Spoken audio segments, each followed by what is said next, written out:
কর্তৃপক্ষ গঠন করে পদ্মা সেতুর মতো নিজস্ব অর্থায়নে তিস্তা মহাপরিকল্পনার কাজ চলতি অর্থবছরের শুরুর দাবিতে নদীপাড়ে গণ অবস্থান কর্মসূচি পালন করছে নদী বাঁচাও সংগ্রাম পরিষদ।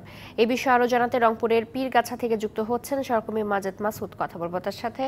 মাজেদ, জানাবেন সেখানকার সবশেষ পরিস্থিতি।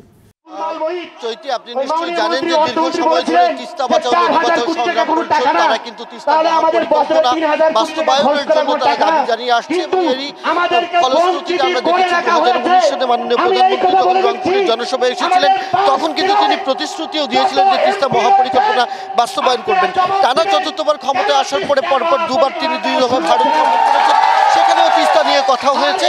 আজকে আন্দোলন চলছে, আমরা একটু কথা বলবো এই আন্দোলন বা সংগ্রাম কমিটির যিনি সভাপতি আছেন নজরুল ইসলাম হক্কানি।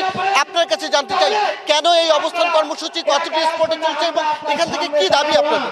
আমাদের দাবি একটাই, আমরা চীন ভারত বুঝি না। এটা সমীক্ষা হয়ে গেছে, ভূ রাজনীতির কথা বলে, দৌলতের কথা বলে এটাকে ঠেকিয়ে রাখা যাবে না।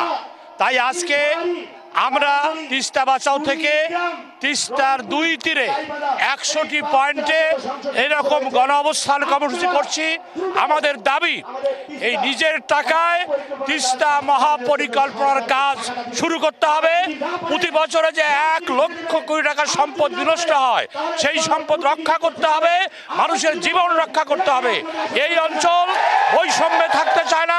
নগদের কাছে সব গ্রাহকই প্রিয়, তাই তো সারা দেশে ক্যাশ আউট চার্জ সবচেয়ে কম।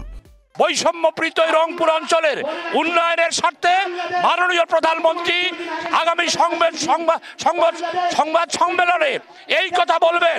আর ওই ভারত আর চীনের সমীক্ষার কথা আমরা শুনতে চাই না। সমীক্ষা হয়ে গেছে, কারিগর যেখানে ভালো তারা আমরা ভাড়া করব, তাদেরকে ভাড়া করে পদ্মা সেতুর মতো নিজস্ব অর্থায়নে পদ্মা সেতুর মতো তিস্তা মহাপরিকল্পনা বাস্তবায়নের দাবি জানাচ্ছেন। চৈতি, আমরা শুনছিলাম যে রংপুরের এই তিস্তা পাড়ের প্রায় 100টি পয়েন্টে কিন্তু এই আন্দোলন বা অবস্থান কর্মসূচি চলছে। তাদের দাবি একটাই, যেহেতু 2016 সাল থেকে 2019 সাল পর্যন্ত চীন একটি সমীক্ষা করেছে তিস্তা মহাপরিকল্পনা বাস্তবায়নের, সেই সমীক্ষা অনুযায়ী যেন তিস্তা মহাপরিকল্পনা প্রয়োজনে কর্তৃপক্ষ গঠন করে, তহবিল গঠন করে যেন তিস্তা মহাপরিকল্পনা বাস্তবায়ন করা হয়, এটি তাদের দাবি। এবং তারা যে কথাটি বলছেন যে সমীক্ষা যেহেতু একবার হয়েছে, নতুন করে আর সমীক্ষার কথা বলে কালক্ষেপণ না করে বা পানি চুক্তির দিকে তাকিয়ে না থেকে এই অঞ্চলের মানুষের দুঃখ দুর্দশা, ভাঙন প্লাবন থেকে রক্ষার জন্য তিস্তা মহাপরিকল্পনা কাজ চলতি বছরই শুরু হবে, এটি তাদের দাবি। যে এখন পর্যন্ত এই অবস্থান কর্মসূচি থেকে এই ছিল আমার কাছে সবশেষ খবরাখবর। চৈতি, মাজেদ, ধন্যবাদ আপনাকে।